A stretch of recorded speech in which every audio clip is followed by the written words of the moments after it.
I'm really glad she's here because we did this great show together on Friday night, and she's here tonight. In between, guys, she hit the Boston Comedy Festival. She's here tonight. Please welcome to the stage, Jenn Palumbo.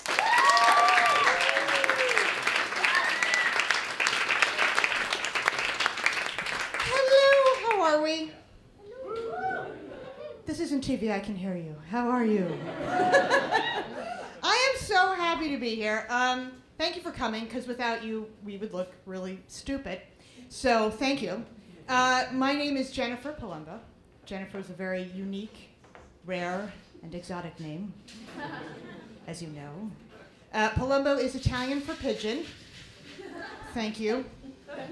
My dad likes to tell people it means warrior eagle, but he's full of crap, kind of like a pigeon, so that works out rather well. I am Italian, as obviously, if you're named Pigeon, you gotta be, you know. I got curves, as you can see. I have the curves out tonight. I have the Olsen twins. This is Mary Kate, she's a little smaller.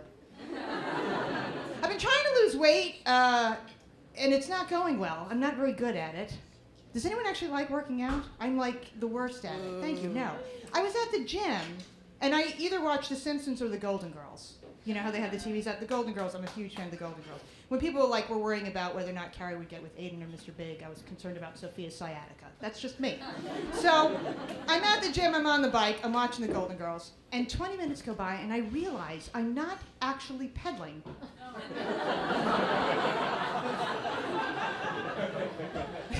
I'm just sitting there watching television. I'm like, why can't I lose any weight? I've been watching TV all day. It's so weird to say. But I do like my curves. I don't want to get too thin. I have a friend who, it's her goal to look like a celebrity, which I think they all look like lollipops. They got like big heads and little bodies, you know what I mean? And she had a living will made up that should she get into a car accident and become a vegetable, she's not to be unplugged until she's a size 2.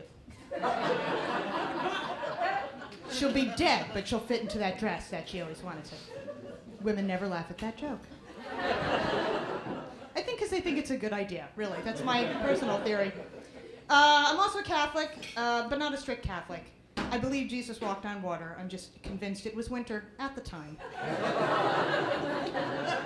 Yes. They don't tell you that in Catholic school. I did go to Catholic school. I don't really get anything that happened there, really. I don't know if anyone else went, Catholic school people. Yes. At age 7, for those of you who don't know, they made you go to confession for the first time. And at age 7, what have you done? Really? So we had learned the 10 Commandments a couple weeks earlier, so I went over them and just randomly picked one. And at age 7, I went in and confessed to having committed adultery. See, I thought it's like when you pretend to be an adult. And I figured, well, I've played house. I've committed adultery. Unfortunately, the priest did not have such a sense of humor about this. For my penance, he made me say 3 Hail Marys, 2 Our Fathers, and wear a red letter A on my uniform for the next several years. And this warped me worse than you could possibly imagine, because for years I would watch Laverne and Shirley just trying to figure out which sin Laverne committed. For those of you who get that joke, thank you. And for those of you who don't, I don't judge you, because who knows Laverne and Shirley anymore, really? Really, the classics, you know? I grew up on Long Island, so even though I was born Catholic, I'm really a Jew by proximity. Yes. Come on, the island of Long. All my friends and neighbors were Jewish, and my Italian grandmother, who is just infamous for screwing up words, she asked me if I had any Jewish friends that were Orthodox, D-O-T-S. Instead of Orthodox, it sounds like polka dots. And I think this would make a great idea for a board game. Think about it. Orthodox by Parker Brothers. The playing pieces could be different colored yarmulkes. The spaces would say, have bris, move ahead 3. Eat pork, go back 2. Everyone would be the banker. And if you married a doctor, you won. I actually married a comic 2 years ago. And being married to another comic, how do I say this? We have no money. But we have a sense of humor about it. See?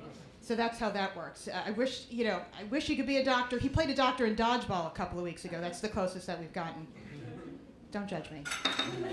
Dodgeball burns more calories than sitting and watching TV at the gym. Anyway, being an Italian Catholic and single was death. So everyone was really happy that I got married. Are there Italian Catholics here? Or Catholics, as I say when I'm on the rush? Catholics? Yes. Your life is a series of weddings, christenings, and funerals, right? And there was this period when I was single. There was just one wedding after another. And I had this one Aunt Jeanette, who every single wedding was like, when are you going to be next, huh? When am I going to see you in that white dress? When are you going to be next? So I started asking her the same thing at funerals.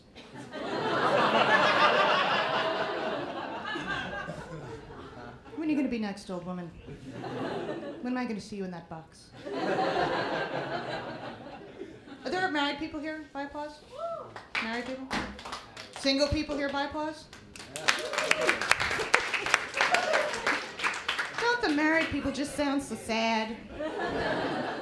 They do. It's terrible. My parents were married for 44 years, and I asked my mom what she thought made a successful marriage, and she's like, well, your father doesn't try to run my life, and he doesn't try to run his own life either.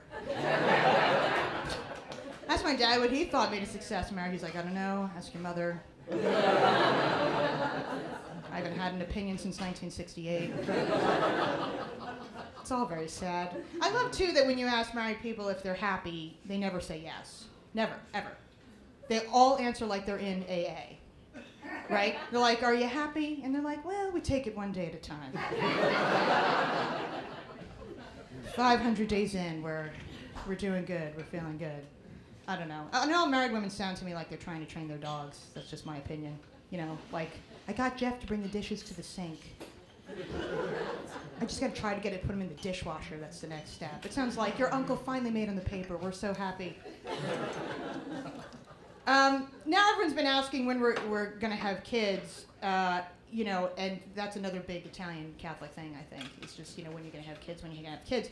I have a friend who has scared me from having children because, are there people here that have kids? No? Yeah. You sounded like you didn't want to admit that. Moving on. People who have kids, they spell a lot, and I majored in theater, and it's just spelling's not my thing.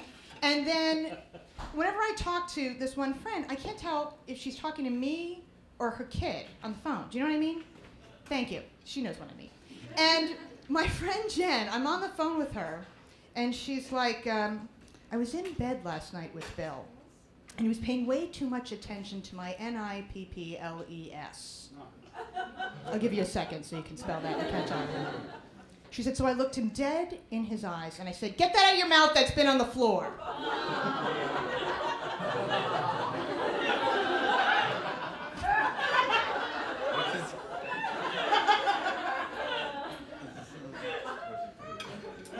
And I'm like, is she talking to me?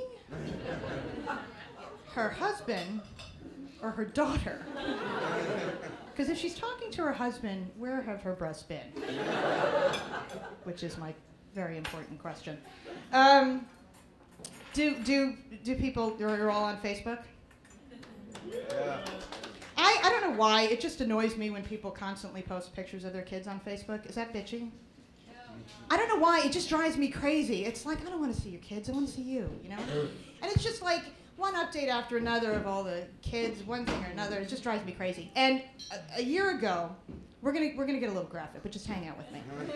A year ago, I actually had a polyp in my uterus. Okay, the men are swooning when they hear the U word. I know. Just stay with me. We're gonna get through this together. And when they took it out, surgery, they gave me a picture of the polyp, which I named Jackson Polyp. I'm naming it. It came out of my uterus. So I posted it on Facebook. If they can post pictures of their kids that came out of their uterus, why can't I post a picture of my polyp that came out of my uterus? That's all I'm saying. Jackson Polyp deserves to be noticed, right? So I got all these complaints because they said it was disgusting. But I don't know. I mean, I guess every mother thinks their polyp is adorable. was eating during that. Since we've already entered into the uterus zone, I'm going to end with this little story that has forever haunted me that I read in Cosmopolitan. Perhaps you read it. This woman wrote in that her soon-to-be ex-husband one day appeared on her front porch and in front of the entire neighborhood accused her of sleeping around and being pregnant with another man's baby. Okay? She became so enraged at this accusation that, again, in front of the entire neighborhood, she pulled down her pants, ripped out her tampon, and threw it at him.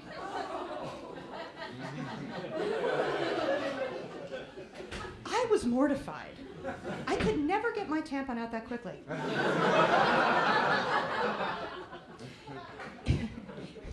Isn't that a great note to end on? If you happen to see me on the way out, and I hope you all do, please give me your name and address so I can send you all thank you cards. You've been lovely. Thank you so much. Good night.